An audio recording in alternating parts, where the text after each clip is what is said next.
I am Ashley Monroe, 28 years old, and I have always been the invisible child in my family. Every annual dinner at my parents' house feels like an exercise in emotional endurance. But this year was different. After decades of being overlooked, dismissed, and treated like an afterthought, I had finally reached my breaking point. When my father publicly humiliated me, shouting to get lost because I did not matter, I felt something shift inside me. My hands trembled slightly, but my resolve was firm as I prepared to speak up for the first time. Before I continue my story, let me know where you are watching from. Hit that like and subscribe button if you have ever felt invisible in your own family. Trust me, what happens next changed everything.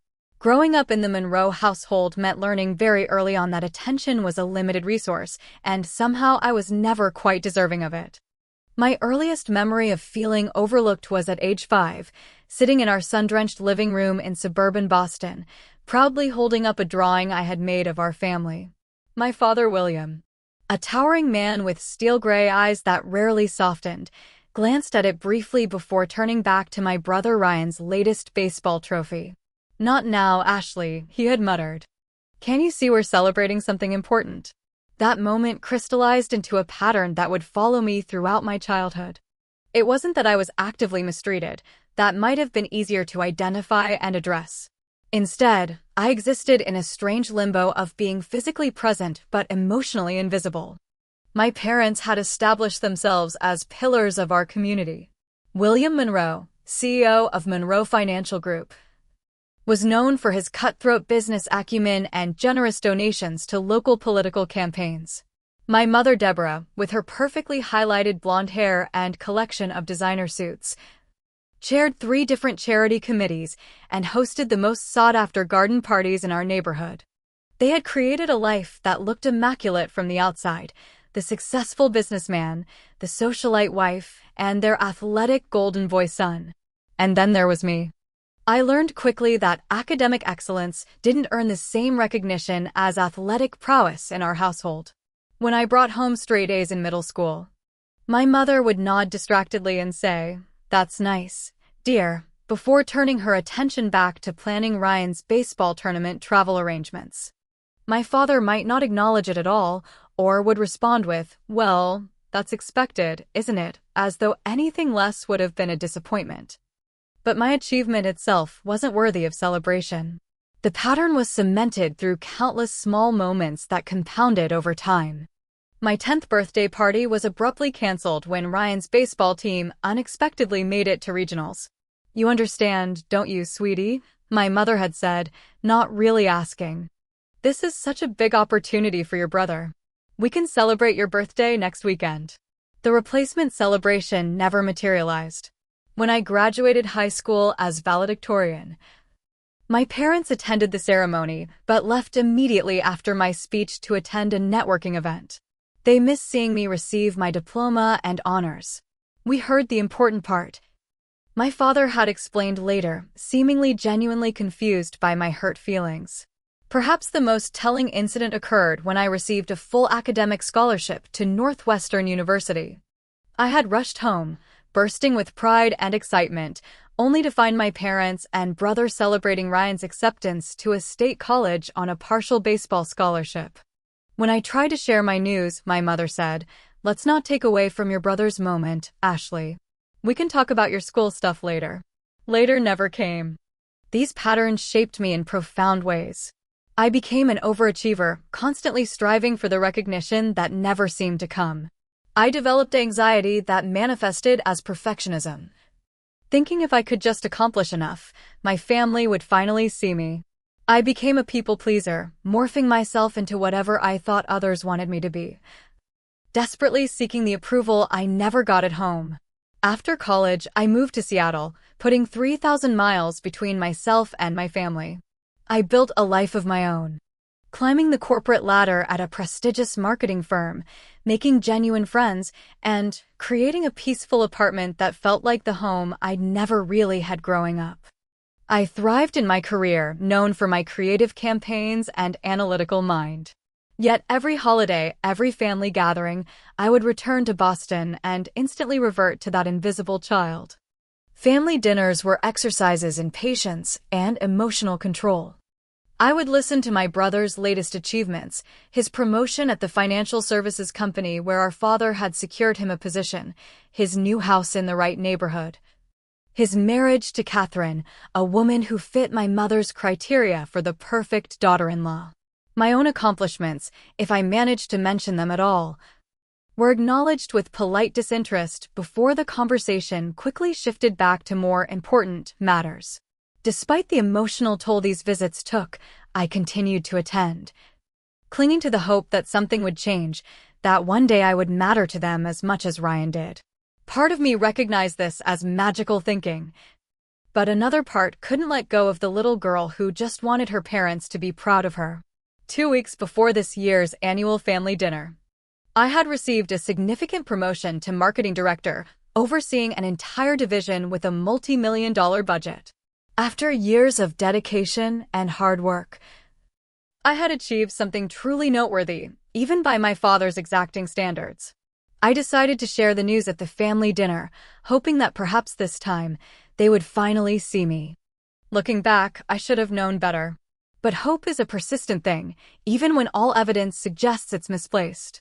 The morning of the annual family dinner, I stood in front of my hotel mirror, scrutinizing my appearance with critical eyes. I had flown in from Seattle the previous day, choosing to stay at a hotel rather than at my parents' house, a small act of self-preservation I had begun implementing in recent years.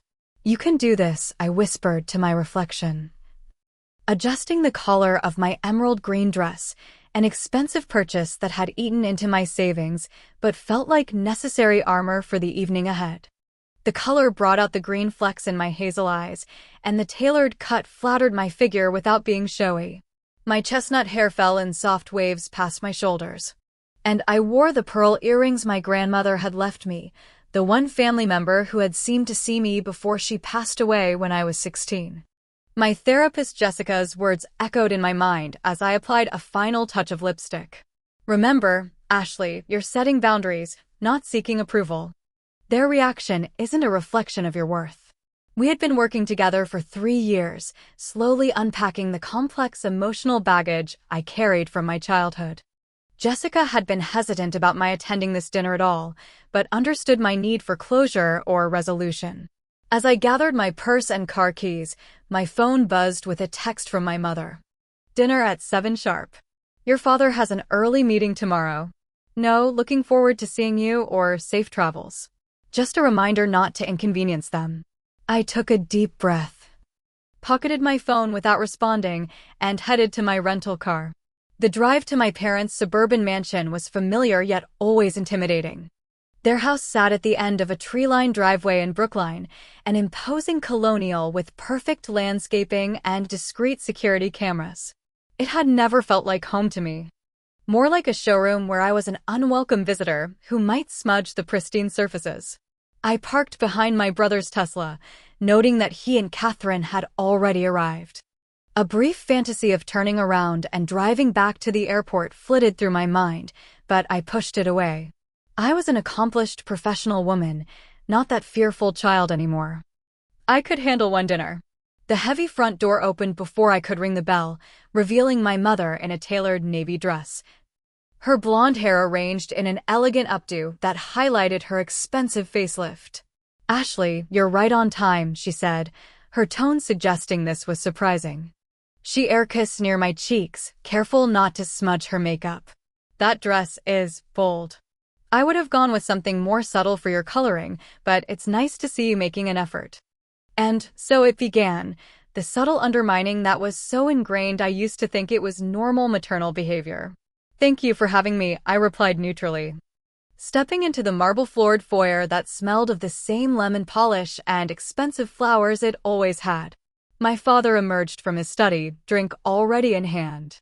"There she is," he announced, as though speaking about a distant acquaintance rather than his daughter. William Monroe had aged well, his hair more silver than gray, his posture still commanding despite his 65 years. He nodded at me in lieu of any physical affection. "Traffic wasn't too bad," I offered, already falling into the pattern of making innocuous small talk to fill the awkward air. Good, good, he replied distractedly, his attention already shifting past me. Ryan just closed the Hendricks deal. 7 figures. We'll be discussing it over dinner. The familiar sting of dismissal settled in my chest, but I forced a smile. That's great. I actually have some news too. There's the marketing guru. My brother's voice boomed from the living room entrance, cutting me off. Ryan strode in, exuding the confident energy of someone who had never questioned his place in the world. At 31, he was still handsome in the conventional way that had always opened doors for him, though his former athletic physique had softened slightly with age and corporate lunches. Behind him trailed Catherine, his wife of 3 years. Her blonde hair and tennis-toned figure making her look like she had been created in a laboratory specifically to please my mother. Ashley. She greeted me with a practiced smile that didn't reach her eyes. That's certainly a statement dress. Catherine, I nodded. You look well. I refused to engage in the passive-aggressive compliment game she had learned from my mother. Drinks before dinner. My father was already moving toward the living room, assuming everyone would follow. We did, falling into the choreography of a scene we had enacted countless times before. The living room, like the rest of the house, was a testament to my mother's impeccable taste and my father's wealth, all muted colors, expensive art, and furniture that looked more suitable for a magazine spread than actual comfort. I perched on the edge of a cream-colored armchair, accepting the 2-week gin and tonic my father handed me. So, Seattle still treating you well? Ryan asked, his tone suggesting Seattle was a quaint provincial town rather than a major city. Very well, I replied, seeing an opening. Actually, I was recently promoted to marketing director. I'm now overseeing. Did Mom tell you we're looking at vacation properties in Nantucket? Catherine interrupted, turning to my mother with exaggerated interest. We toured the most charming cottage last weekend.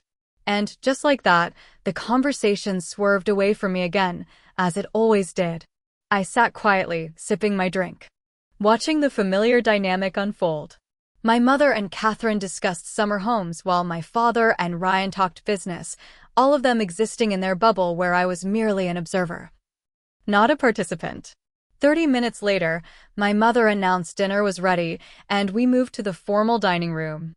The table was set with the Wedgwood china and sterling silver flatware reserved for special occasions, though I wasn't naive enough to think my visit constituted a special occasion. More likely, my mother was showcasing her table-setting skills for Catherine's benefit. I noted with resigned familiarity that I had been seated at the far end of the table, physically symbolizing my place in the family hierarchy.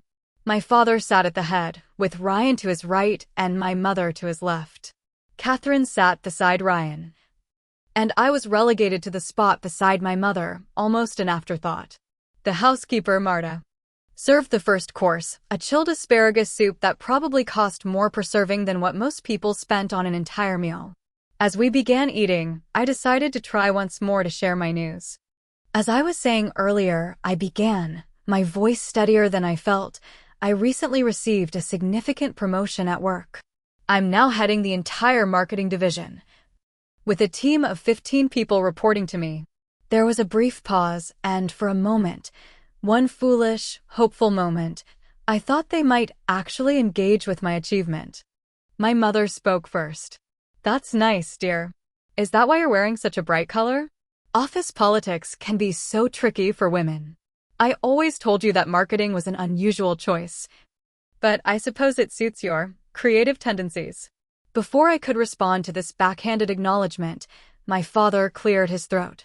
Speaking of significant achievements, Ryan's Hendricks deal is set to increase our quarterly earnings by 12%.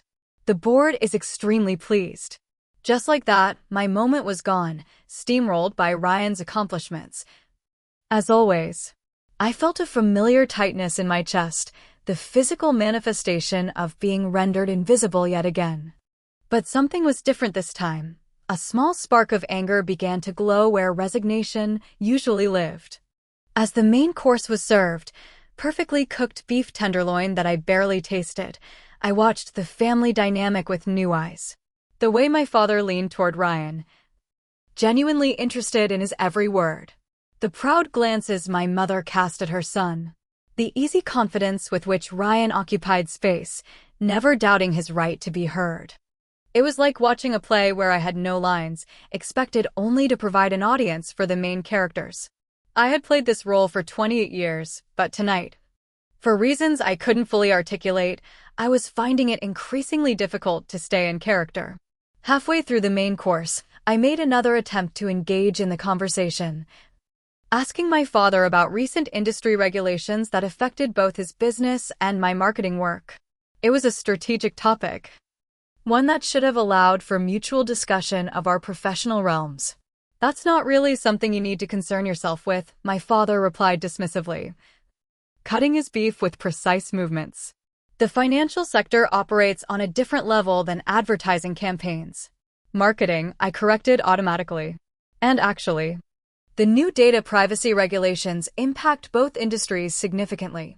My team just developed a compliance strategy that—" "Ryan," my father interrupted, turning pointedly away from me. "Tell Ashley about how you navigated the Henderson account through these regulations. That was masterful work." My brother launched into a self-congratulatory monologue that demonstrated a surface-level understanding of the regulations at best. I would have been impressed by his confidence if I hadn't been so familiar with it. Ryan had always been rewarded for mediocrity, while I had to be exceptional just to be acknowledged. As he spoke, I noticed Catherine watching me with a small, satisfied smile. She enjoyed these dynamics, the way I was consistently sidelined. Her position as Ryan's wife automatically granted her more status in this family than I had ever been afforded as a daughter. When Ryan finally paused for breath, I tried again. "The promotion also comes with a significant salary increase and equity options," I said, attempting to frame my achievement in the financial terms my father respected. My mother frowned slightly. "Is it really appropriate to discuss money at the dinner table, Ashley? I thought I raised you with better manners than that." The hypocrisy was staggering, considering the business talk that had dominated the conversation thus far, but I held my tongue. "I'm just proud of what I've accomplished," I said quietly. "I thought my family might be interested." My brother snorted into his wine glass. "Finally doing something worth mentioning, huh? Took you long enough to catch up." "Ryan," my mother admonished lightly, though her smile indicated she found his comment amusing rather than inappropriate. I felt my cheeks flush but maintained my composure. "Actually, I've been consistently advancing my career for years. This promotion is the result of long-term dedication and, for God's sake, Ashley," my father cut in, his voice rising with irritation. "Not everything has to be about you. We were having a pleasant conversation before you started demanding attention." The injustice of this statement was so profound I momentarily lost my words. I had barely spoken all evening, while the conversation had revolved almost exclusively around Ryan and his accomplishments. I began, but my father wasn't finished. "This is exactly why you've always been difficult," he continued, his face reddening slightly. "You never understood your place. Always competing for attention instead of supporting your brother's success." The dining room fell silent. Even Ryan looked slightly uncomfortable at the directness of our father's attack, though he made no move to defend me. I took a careful breath. "I'm not competing with anyone. I'm simply sharing news about my life, which is what families typically do at gatherings." My father's expression darkened further.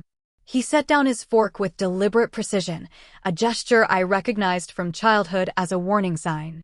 "Let me make something very clear," he said, his voice dangerously quiet. "Your career playing with advertisements is not equivalent to your brother's work at this family's company. You are a nobody, don't pretend you matter."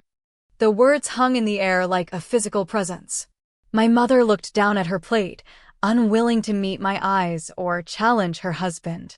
Catherine took a deliberate sip of wine, poorly concealing her satisfaction at my humiliation. After a moment of heavy silence, Ryan added with casual cruelty, "Honestly, we forget you exist half the time." Something inside me, something that had been bending and accommodating for 28 years, finally broke. But unlike the collapse they might have expected, it felt like a release. A clarity I had never experienced before washed over me as I looked at these people who shared my blood, but had never truly seen me. In that moment, I realized I had been seeking validation from people constitutionally incapable of providing it. The problem wasn't that I wasn't good enough, it was that nothing would ever be good enough for them, because they had decided long ago that I didn't matter. I felt strangely calm as I processed this revelation. My hands had stopped shaking. The anxiety that usually churned my stomach during these encounters had quieted. For perhaps the first time in my life, I saw my family with absolute clarity, not as the giants of my childhood who held the power to validate my existence, but as deeply flawed, small-minded people whose approval was not worth the emotional price I had been paying. I looked at my father, still red-faced with anger, then at my brother's smug expression, my mother's averted gaze, and Catherine's poorly disguised satisfaction. I saw the tableau they created, a picture of toxic family dynamics that had been destroying my self-worth for as long as I could remember. With deliberate movements, I reached for my water glass and picked up my fork. The decision was made. There would be no more seeking approval, no more desperate attempts to be included. It was time to change the script entirely. I raised the fork and gently clinked it against my glass, the clear sound cutting through the tense silence. Four pairs of eyes turned toward me with expressions ranging from irritation to curiosity. "This won't take long," I said calmly. "Just 3 sentences." The dining room fell completely silent at my words. My father's expression shifted from anger to confusion, clearly thrown by my calm demeanor after his verbal assault. My mother fidgeted with her napkin, a nervous habit she had always tried to conceal. Ryan leaned back in his chair with forced casualness that didn't mask his sudden unease. Catherine's eyes narrowed slightly, the only one who seemed to sense something significant was about to happen. I maintained eye contact with my father as I spoke my first sentence, my voice steady and clear. "I have copies of the documents showing how you manipulated the Monroe Financial Group's earnings reports to hide the $2 million loss from the Davis investment, including the emails where you instructed Ryan to backdate transactions." The effect was immediate and dramatic. My father's face drained of color so rapidly I momentarily worried he might have a heart attack. His mouth opened, but no sound emerged. Beside him, my mother's hand flew to her throat, her perfectly manicured fingers trembling against her pearls. Ryan's reaction was equally telling. He knocked over his wine glass, sending crimson liquid spreading across the immaculate white tablecloth. "What the hell are you talking about?" he sputtered, but his eyes held fear rather than confusion. Catherine looked between her husband and my father, genuine bewilderment crossing her features as she registered their panic. "William? What is she saying?" she asked, her voice higher than usual. I didn't give anyone time to recover before continuing to my second sentence. "I also have the text messages between Ryan and his secretary Melissa detailing their 6-month affair, including the weekend trips charged to the company account and disguised as business expenses." This revelation landed like a physical blow. Catherine's face contorted in shock before hardening into fury as she turned to my brother. "You told me those weekend conferences were mandatory," she hissed, connecting dots that confirmed suspicions she'd likely harbored. "Katie, she's lying," Ryan protested weakly, but the guilty flush creeping up his neck told the real story. "It's not what you think." "Then what exactly is it?" Catherine demanded, her voice rising. "Because it sounds like you've been cheating on me with your 23-year-old secretary and charging your hotel rooms to the company." My mother had now progressed from shocked to hysterical. "Ashley, stop this immediately," she commanded, though her authoritative tone was undermined by the quaver in her voice. "This is completely inappropriate dinner conversation." My father finally found his voice, though it emerged as a harsh whisper rather than his usual confident boom. "Where did you get this information?" he demanded, his hands gripping the edge of the table so tightly his knuckles had turned white. "Who have you been talking to?" I felt a strange sense of calm power as I watched them all unravel. The family that had made me feel small and insignificant for decades was now looking at me with something new in their eyes: fear. They were realizing, perhaps for the first time, that I wasn't the meek, invisible person they had always treated me as. That doesn't matter, I replied evenly. What matters is that I know, and I've known for some time.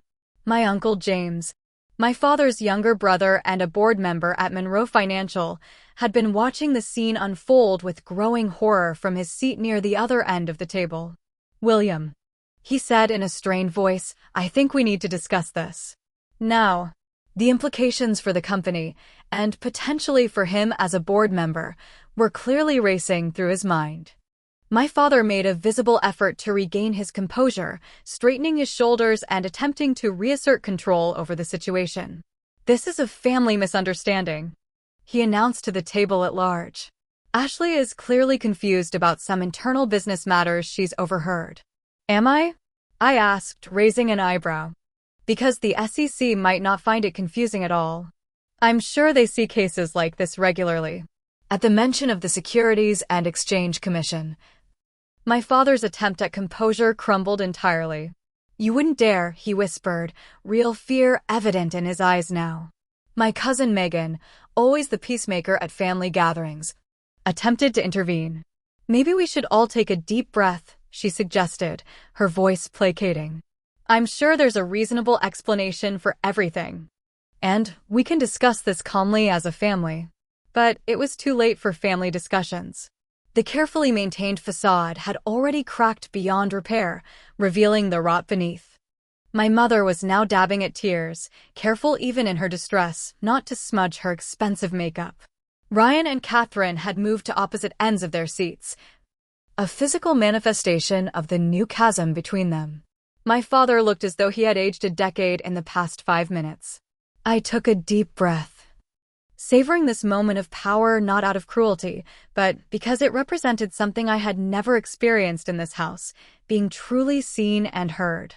The balance had shifted, and for once, I wasn't the one off kilter. Ashley, my father said, adopting the conciliatory tone he used when negotiating with difficult clients, let's discuss this privately.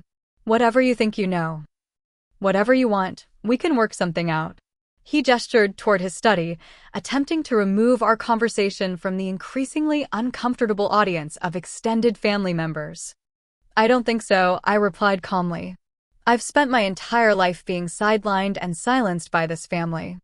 I'm not interested in having this conversation behind closed doors where you can diminish and dismiss me again. Think about what you're doing, my mother pleaded, her eyes darting nervously to her sister and brother-in-law seated nearby. Think about the family reputation. Of course, that would be her primary concern, appearances rather than ethics, image rather than truth. Ryan, recovering slightly from his initial shock, resorted to his default position of aggression. You've always been jealous, he spat. This is just another desperate attempt to get attention. No one's going to believe you over Dad and me. I looked at my brother, really looked at him, and felt a wave of pity. Despite all his advantages, he had never developed any sense of identity beyond being William Monroe's son and heir. Without our father's protection and influence, he would quickly discover how little of his success was due to his own merits. As the tension in the room reached an unbearable level, I decided it was time for my third and final sentence. I stood up slowly, placing my napkin beside my barely touched plate, and looked around at the family that had never been a true family to me. After tonight, I am cutting all ties with this family permanently. No calls, no visits. No contact of any kind, and the only thing that will determine whether these documents go to the SEC and the Boston Globe is if any of you ever try to contact me or interfere with my life again. With those words, I felt the weight of years of emotional abuse and neglect lift from my shoulders. I was free. The moment my final sentence landed, the carefully maintained decorum of the Monroe family dinner imploded. The dining room erupted into a cacophony of voices, accusations, and desperate attempts at damage control. My father recovered first, his business instincts kicking in as he tried to regain control of the situation. This is absurd, he declared, though the slight tremor in his voice betrayed his panic. Ashley is clearly making outlandish claims for attention. There's no substance to any of this. Then you won't mind if I ask some questions about the Davis investment at the next board meeting, Uncle James said quietly, his gaze steady and suspicious. As the most financially conservative member of the board, he had always been skeptical of some of my father's more aggressive maneuvers. "James, this is hardly the time or place," my father snapped, a flash of genuine anger breaking through his controlled facade. "When exactly would be a good time to discuss potential securities fraud, William?" Uncle James countered, his normally jovial demeanor replaced by the sharp mind that had made him a successful corporate attorney. Meanwhile, Ryan was facing his own interrogation from Catherine, whose initial shock had transformed into cold fury. "Show me your phone," she demanded, holding out her hand. "Don't be ridiculous," Ryan scoffed, though he instinctively touched the pocket where his phone was stored. "You're not seriously believing this, are you? If there's nothing to hide, there's no problem showing me your messages." Catherine persisted, her voice rising slightly. "Unless Ashley's telling the truth about Melissa?" "This is completely inappropriate," my mother interjected, her social training kicking in as she attempted to restore order. "We have guests present." She glanced meaningfully at Catherine's parents, who were watching the unfolding drama with undisguised fascination. "I think inappropriate is rather understating the situation, Deborah," Catherine's mother replied with unconcealed disapproval. She had always prided herself on her family's moral standing in the community and was clearly calculating the social ramifications of being connected to a scandal. Cousin Megan made another valiant attempt at mediation. "Perhaps we should all take some time to cool down and discuss this privately as a family," she suggested, looking increasingly uncomfortable with the public nature of the confrontation. "There's nothing to discuss," I said clearly, gathering my purse from beside my chair. "I've said what I came to say." "You can't just drop bombs like this and walk away," Ryan protested, a hint of the schoolyard bully he had once been creeping into his tone. "Who the hell do you think you are?" "I'm someone who's finally done being invisible," I replied simply. My father, seeing that his attempts at dismissing my claims weren't working, shifted tactics. "Whatever you think you know, whatever documents you think you have, they won't stand up to scrutiny," he said, his voice lowered to ensure only I could hear him. "And consider the consequences of your actions very carefully. Once you start this, there's no going back." The threat was clear, but it no longer held any power over me. "I've considered the consequences of my silence for far too long," I replied. "I'm done protecting people who never protected me." Across the table, my mother had progressed from controlled distress to genuine panic. "Ashley, please," she pleaded, abandoning her usual reserve. "We can talk about whatever is bothering you. There's no need for this spectacle. We've had 28 years to talk, Mother," I said gently. "You never wanted to hear what I had to say." As I turned to leave, I caught sight of my Aunt Susan, my mother's estranged sister who had always been regarded as the family disappointment for divorcing her wealthy husband and pursuing a career in education.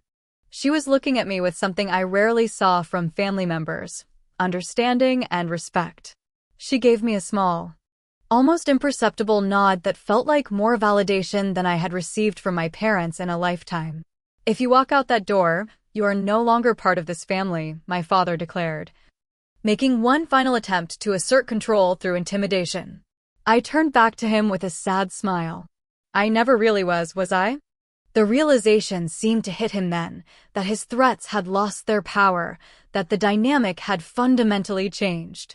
For the first time in my memory, William Monroe looked genuinely uncertain. Ryan, still reeling from Catherine's anger and suspicion, attempted to redirect blame. "You've always been jealous of me," he accused. "This is just another pathetic attempt to tear me down because you couldn't measure up." "I'm not tearing you down, Ryan," I replied calmly. "You and Dad did that yourselves. I'm just done pretending I don't see it." Catherine, who had been scrolling through Ryan's phone with increasing agitation, suddenly stood up. "I'm leaving," she announced, tossing the phone onto the table in front of my brother. "Don't follow me, and don't come home tonight." "Katie, wait," Ryan pleaded, all pretense gone now. "It was a mistake. It didn't mean anything." "That makes it worse, not better," she replied coldly before turning to me. "I never liked you much, Ashley, but thank you for having the guts to tell the truth." With that, She grabbed her purse and strode from the dining room, leaving stunned silence in her wake. Various relatives were now having hushed, urgent conversations among themselves. Uncle James was making a phone call in the corner, his expression grave. My mother was attempting to salvage some semblance of the evening, urging everyone to return to their meals as if the foundations of the family hadn't just been shaken to their core. My father, recovering some of his composure, approached me with a forced smile that didn't reach his eyes. "Let's not be hasty," he said in the conciliatory tone he reserved for difficult business negotiations. "Whatever you want, money, a position at the company, recognition, we can discuss it reasonably." It was telling that even now he couldn't conceive that what I wanted was simply to be valued as a person, not bought off or placated with material offerings. "I don't want anything from you," I said truthfully. "That's what makes me dangerous to you. I'm not looking for a better deal. I just wanted you to see me, really see me for once. And now I'm done." As I gathered my belongings and prepared to leave, I felt lighter than I had in years. The invisible chains that had bound me to this toxic family dynamic were finally broken. Whatever came next, I would face it as a free woman who had reclaimed her voice and her power. I was no longer the family disappointment or the invisible daughter. I was simply Ashley, strong, capable, and finally, unapologetically myself. I moved through the elegant foyer of my parents' house with deliberate steps, acutely aware of the weight of the moment. Behind me, the chaos continued to unfold in the dining room. Raised voices, accusations, and the sound of my father attempting to reassert control over a situation that had spiraled far beyond his influence. My hand was on the ornate brass doorknob when I heard my father's footsteps hurrying after me. "Ashley, stop this nonsense immediately," he commanded, his voice carrying the expectation of obedience that had always worked in the past.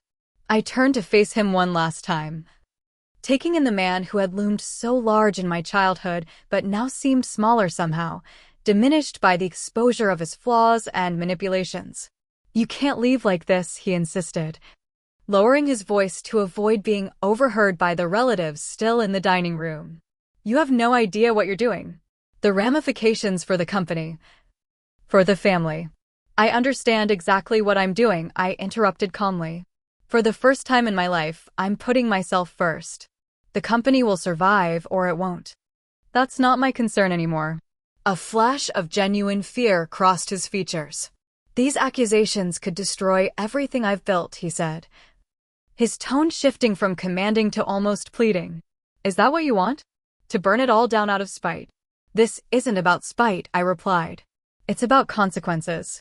You and Ryan made your choices. I'm simply refusing to pretend I don't know about them anymore." He changed tactics again, his expression hardening. "If you go public with these allegations, true or not, you'll never work in marketing again. I still have influence. One phone call. Are you threatening me?" I asked, raising an eyebrow. "Because that would be unwise given the circumstances." We stood in silence for a moment, both recognizing that the dynamic between us had fundamentally shifted. He could no longer intimidate or control me, and the realization seemed to age him before my eyes. "You're making a mistake," he said finally, his voice weary. "No," I replied with quiet conviction. "I've been making mistakes for years by seeking approval from people who were never going to give it. That ends tonight." From the dining room doorway, my mother appeared, her carefully composed expression betrayed by the slight smudging of her mascara. "Ashley, please don't do this," she implored, her voice uncharacteristically emotional. "Families have disagreements, but we can work through this." "This isn't a disagreement, Mother," I said gently. "This is the result of years of emotional neglect and dismissal. You can't fix in one night what you broke over decades." "I never meant to hurt you," she whispered, and for perhaps the first time, I caught a glimpse of genuine regret in her eyes. "I know," I acknowledged. "But you did. And now I need to protect myself by leaving." As I opened the door, the cool evening air brushed against my face, carrying the scent of my mother's carefully tended roses. I took one final look at the house that had never truly been a home to me, at the parents who had never really seen me.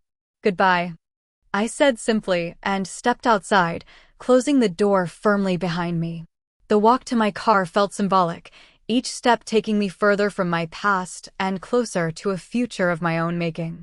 As I slid into the driver's seat, I caught sight of my reflection in the rearview mirror and was surprised to see not tears, but a look of profound peace on my face. The drive back to my hotel was a blur, the familiar streets of my childhood neighborhood giving way to the highway, and then the city proper. My mind was surprisingly quiet, free from the anxious chatter that usually followed family interactions. I had said my piece. I had claimed my power. There was nothing left to overthink or analyze. When I reached my hotel room, the reality of what I had done finally began to sink in. I had cut ties with my entire family, exposed long-held secrets, and fundamentally altered the course of multiple lives in the span of one dinner. The enormity of it should have been overwhelming, but instead, I felt a profound sense of rightness, of having finally honored my own truth after years of suppressing it.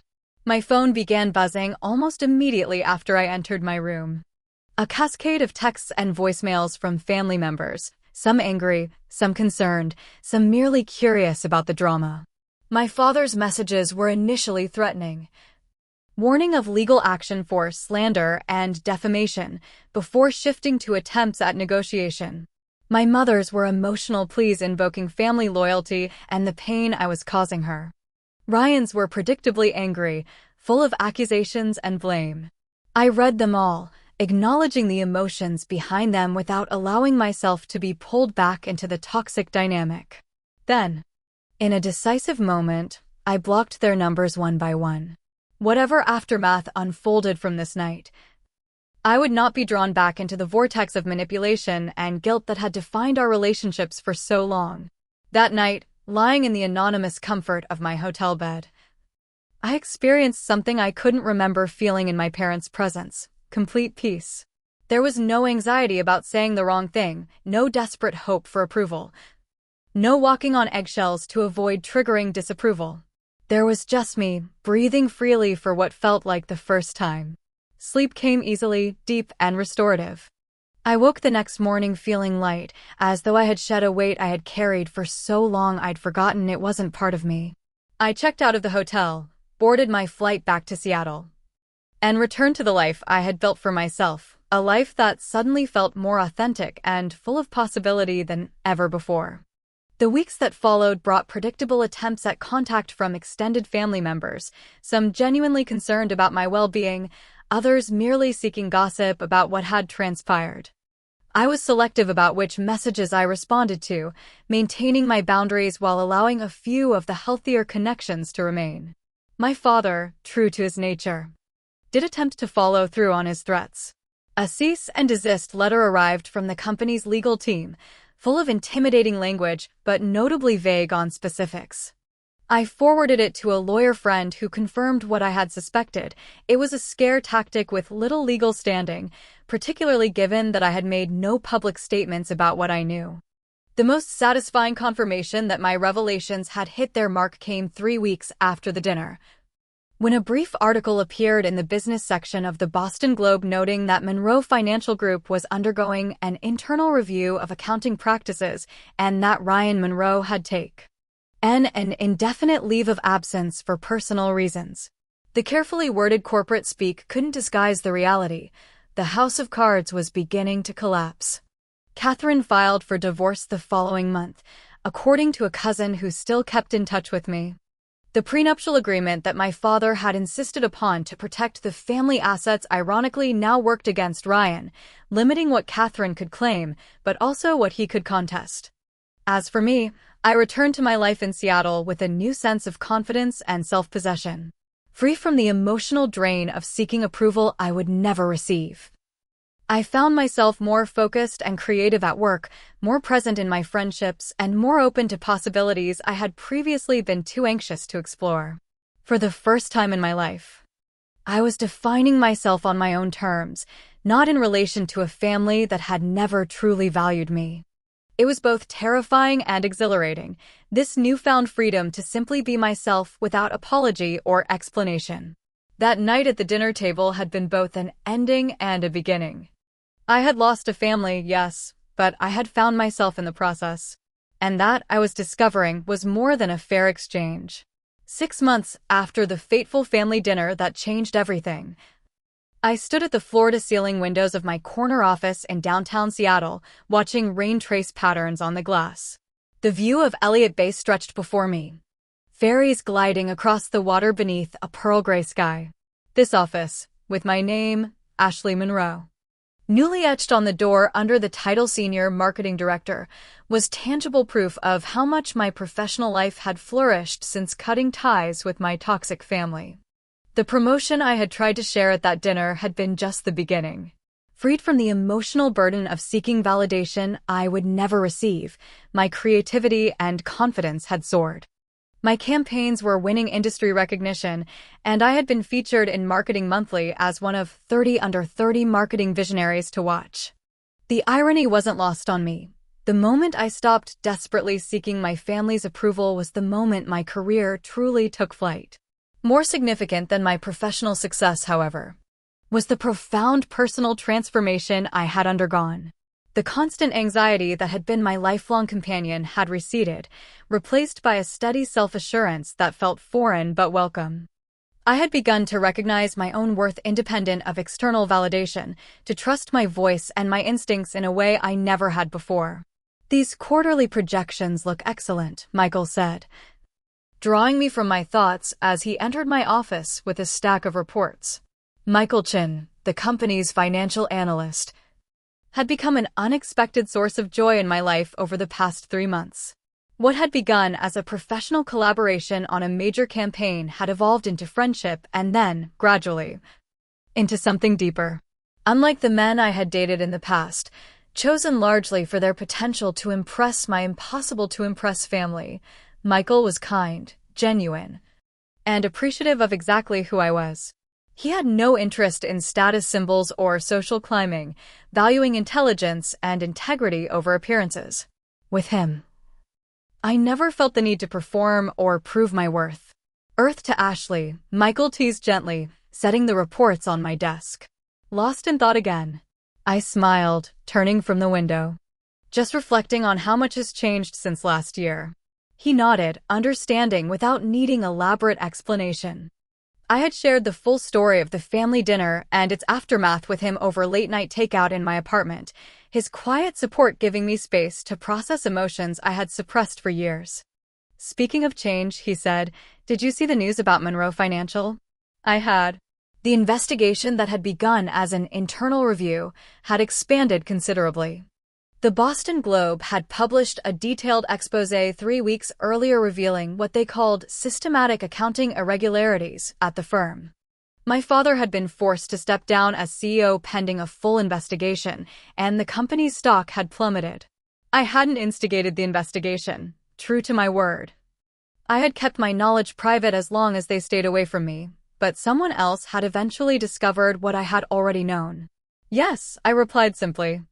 I felt no vindication or pleasure in watching my father's carefully constructed empire crumble, only a sense of inevitability. Actions had consequences. A lesson he had ironically tried to teach me as a child while exempting himself from the same principle. "Are you okay?" Michael asked, his dark eyes concerned. I considered the question carefully. "I am," I said, realizing with some surprise that it was entirely true. "It's strange, a year ago, everything happening with my family would have consumed me. Now it feels like news about distant acquaintances." The emotional distance I had achieved was perhaps the most healing aspect of the past 6 months. I no longer woke up thinking about my family. No longer rehearsed imaginary conversations with my father or brother. No longer sought phantom approval from people who had never been capable of giving it.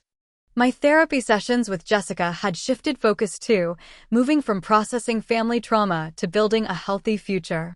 "You're not just surviving now, Ashley," she had observed in our last session. "You're thriving. There's a lightness to you that wasn't there before." That lightness extended to all aspects of my life. I had developed genuine friendships at work and in my apartment building. Connections based on mutual respect rather than the performance of perfection I had always believed was necessary to be accepted. I had taken up hiking in the magnificent forests surrounding Seattle, finding joy in physical challenges and natural beauty.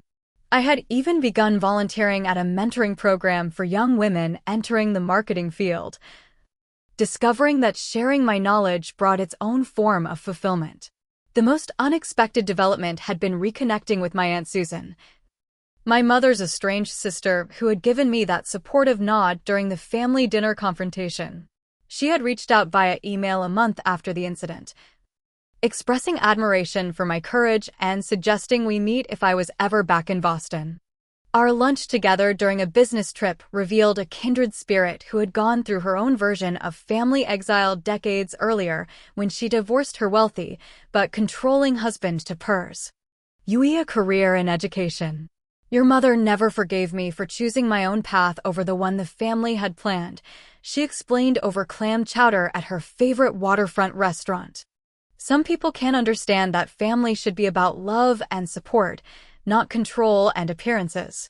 Susan had become a valued presence in my life, a connection to my past that didn't demand I diminish myself, and living proof that there was a rich life to be built beyond the confines of toxic family dynamics.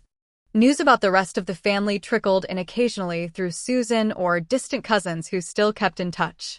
Ryan's divorce had been finalized, and he had been quietly removed from his position at Monroe Financial as the investigation expanded. My mother had reportedly thrown herself into charity work with renewed vigor, perhaps seeking to maintain social standing as the family business faltered.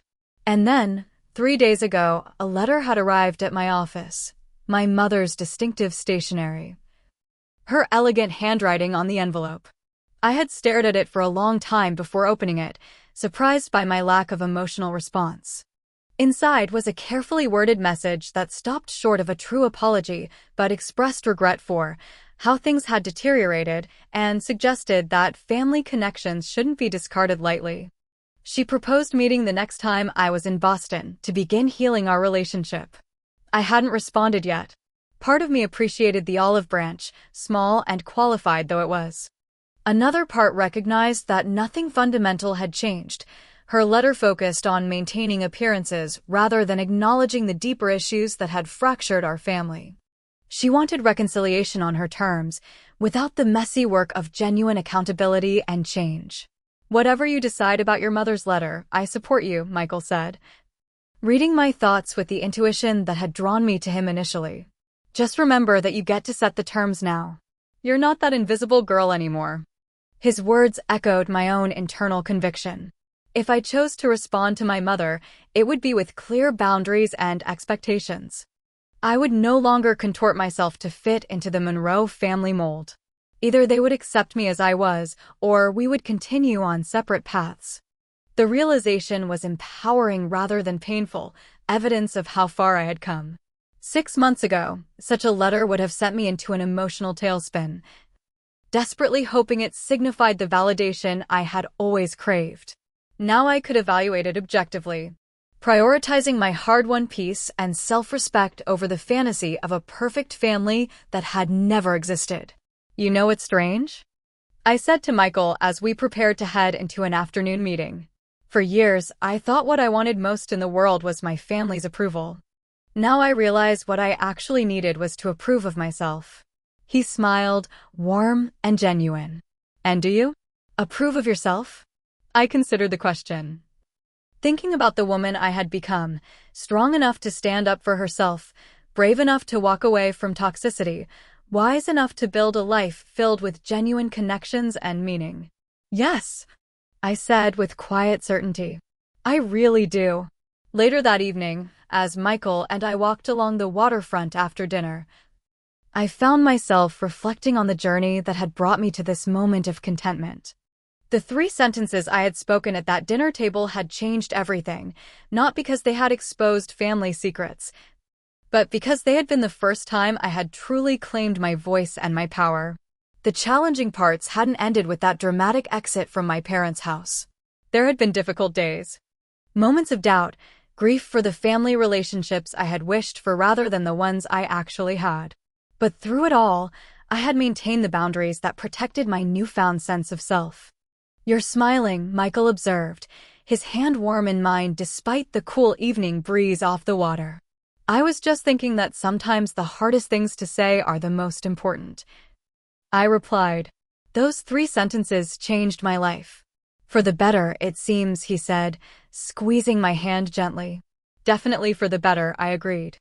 As we turned to head back toward my apartment, I took one last look at the water, the lights of the city reflecting on its surface like stars. I thought about the scared, invisible girl I had been for so many years, desperately seeking validation from people incapable of giving it. I wished I could tell her that freedom was possible, that there was a future where she would define her own worth rather than accepting others' limited perception of her value. Then I realized that, in a way, I had told her. Every day that I lived authentically, every time I honored my own voice, I was healing that wounded younger self. And perhaps that was the most important lesson of all, that it's never too late to rewrite your story and reclaim your power. Thank you for watching this video and sharing in my journey. If you've ever felt invisible or undervalued in your own family, I hope my story gives you courage. Have you ever had to set difficult boundaries with family members? How did it change your life? Let me know in the comments below. And if this resonated with you, please like, subscribe, and share this video with someone who might need to hear that it's okay to choose yourself. Remember, sometimes the bravest thing we can do is walk away from what hurts us, especially when it's family.